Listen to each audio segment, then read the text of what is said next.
Over the last few weeks, we've been learning about young people who God used to do great things for Him. We read about these people, Samuel, Naaman's maid, and Josiah, in the Old Testament. This is the first half of the Bible. Today we are going to learn about someone in the New Testament. That's the second half of the Bible. Just as in the story of Naaman's maid, we didn't know the maid's name. We don't know the name of this little boy either. The disciples had been going around villages preaching and healing the sick. Now they had all came together again to be with Jesus. The disciples wanted some time alone with him, but a crowd of people showed up. It seems that everyone had heard about Jesus and wanted to spend time with him. They had heard that he was a good teacher and helped people to learn more about God. They had heard that he could make sick people well. Where could the disciples go to be alone with Jesus?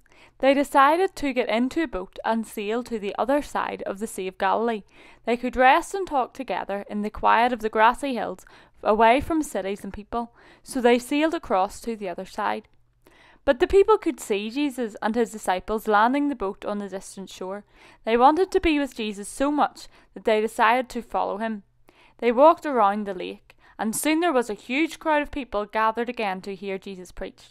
There were 5,000 men plus women and children. Jesus did not rest, but spent all day teaching the people about God because he loved and cared for each one of them. Later in the afternoon, the disciples began to wonder how all of these people were going to eat. They were far away from any towns. Maybe Jesus should stop preaching so the people could walk to a town and buy some food. Jesus knew the disciples were worried. He asked one of them, "Philip, where are we going to buy bread for all these people?" Philip was from a town near there, and he knew that it would cost a lot to buy food for over 5,000 people. Philip answered Jesus, "I would have to work for 8 months to earn enough money to feed this crowd." Andrew was another disciple. He had been asking people in the crowd if they had any food. He found one boy who had brought his lunch. Andrew brought the little boy to Jesus. "There is a little boy here with his lunch. He only has 2 small fish and 5 loaves, but there's over 5,000 people.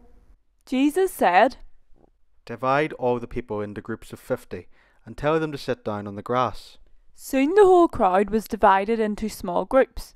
Then Jesus did a wonderful thing. He prayed to God to thank him for the food, and then the disciples began handing bread and fish to the people. Jesus began with only 2 fish and 5 loaves of bread, but in the end there was enough for everyone in the crowd. Everyone ate bread and fish until they were full. Finally, when everyone was finished, they cleaned up all of the small pieces of bread left over. Leftover bread was enough to fill 12 baskets full. Jesus fed over 5,000 people with only 2 little fish and 5 small loaves of bread. No human could do a miracle like this. Only Jesus could. In the same way that Jesus cared for every single person in that crowd, he loves and he cares for you.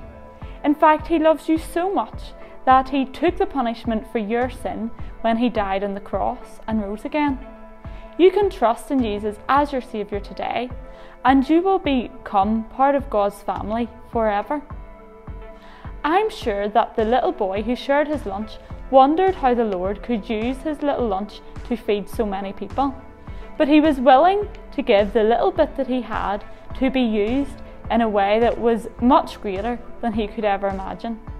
If you are part of God's family, Jesus can use you to do great things for him. Thanks for watching this week's Kids Corner video. Stay tuned to our Facebook and YouTube pages for more videos. See you soon. Bye.